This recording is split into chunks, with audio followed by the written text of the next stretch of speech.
First of all మహర్షి రాఘవ 100వసారి మా blood బ్యాంక్లో Chiranjeevi charitable trust ఆ బ్లడ్ బ్యాంక్లో రక్తం దానం ఇవ్వడం జరిగింది.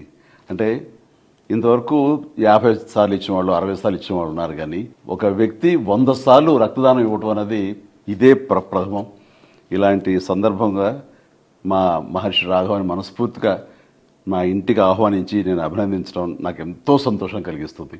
సో నిజంగా చాలా great Raghava.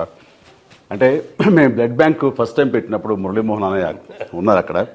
First blood donate చేసింది అన్నయ్య, ఆ తర్వాత అదే రోజున మీరు ఇవ్వడం జరిగింది. అప్పటి నుంచి ఈ రోజు వరకు కూడా క్రమం తప్పకుండా మీరు 100 సార్లు ఇవ్వటం అనేది ఆషామాషి విషయం కాదు.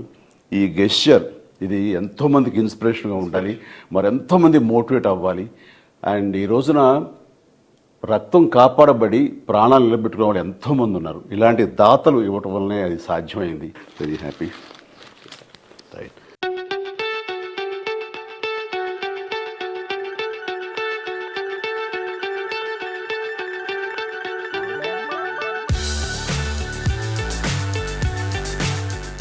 చిరంజీవి గారు బ్లడ్ బ్యాంక్ పెట్టిన తర్వాత మొట్టమొదటి రోజున మేము వెళ్ళి బ్లడ్ ఇవ్వడం జరిగింది. ఆ రోజున మహర్షి గారు వచ్చారు, నేను వచ్చాను. ఫస్ట్ October 2nd గాంధీ ఆ రోజున ఫస్ట్ బ్లడ్ నేనే ఇచ్చాను. ఆ రోజున మొదలుపెట్టిన ఇది క్రమం తప్పకుండా ఎవ్రీ 3 monthsకి ఒకసారి చొప్పున, అంటే సంవత్సరానికి 4 చొప్పున వచ్చి 100 times పూర్తి చేశాడు. ఇది చాలా గ్రేట్ అసలు. ఎందుకంటే రక్తదానం చాలామందికి భయాలు ఉంటాయి.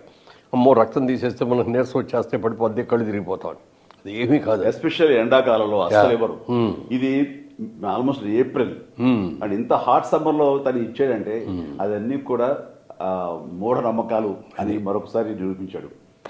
నూతులోంచి నీళ్లు తోడిని కొద్దీ కొత్త జలం ఎట్లా వస్తుందో రక్తదానం చేసిన తర్వాత బ్లడ్ కూడా జనరేట్ అట్లాగే అవుతుంది. అందుకని ఎవ్వరూ కూడా భయపడక్కర్లేదు. శుభ్రంగా యంగ్గా ఉన్నవాళ్ళు, ధైర్యంగా ఉన్నవాళ్ళు, గట్టిగా ఉన్నవాళ్ళు రక్తదానం చేస్తే 10 మందికి ప్రాణాలు కాపాడే వాళ్ళు అవుతాం. అది మాత్రం గుర్తుపెట్టుకోండి అందరూ. Thank you.